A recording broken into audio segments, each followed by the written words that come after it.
এ বুঝে মিলিয়া এলাকায় যে টাকা পয়সা দিলি টাকা পয়সা খবর পাত্তা তুই লবি না? এই তুই টাকা মানুষের দ্বারা আমার টাকা পয়সা খবর পাত্তা লবি।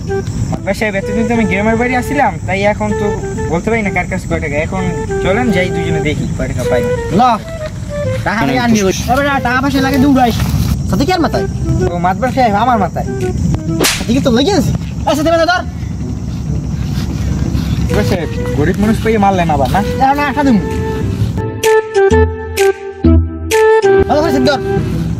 বাউ তুমি করে চাট ভাই মাতবার সাহেব বুঝি জলিয়া ডাক ধরে বাবা মাতবার সাহেব বলাই। এ জলিল এদিকে আয়, তোরে মাতবার সাহেব বলায়। আইতেছি মাতবার সাহেব।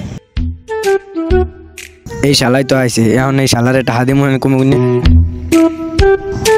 আসসালামু আলাইকুম মাতবার সাহেব। ওয়ালাইকুম সালাম। বাবা জলিল কেমন আছো? আসি মাতবার সাহেব, আল্লাহ যেরকম রাখছে এলোমেরি, আমরা গরিব আমাকে আর ভালো থা। কিরে জলিল, তুই মাতবার সাহেবের টাকাটাও দিবি না? হ্যাঁ মাতবার সাহেব, দেওয়া তো লাগে, আমরা যখন আইছে তো দেখি। আচ্ছা জলিল তুমি দিও। আর তোমার বউ কেমন আছে? বিয়ে লাইও, বিয়ে খাইতেই যাবা নে দুজনে। এই শালাই আমার বউ কই না ধান্দা করে। আচ্ছা মাতবার সাহেব যাবো অনেক, তাই আপনি যান। আচ্ছা জলিল যাও, সন্ধ্যা হয়ে গেছে, সন্ধ্যা আইও বউ লইয়া।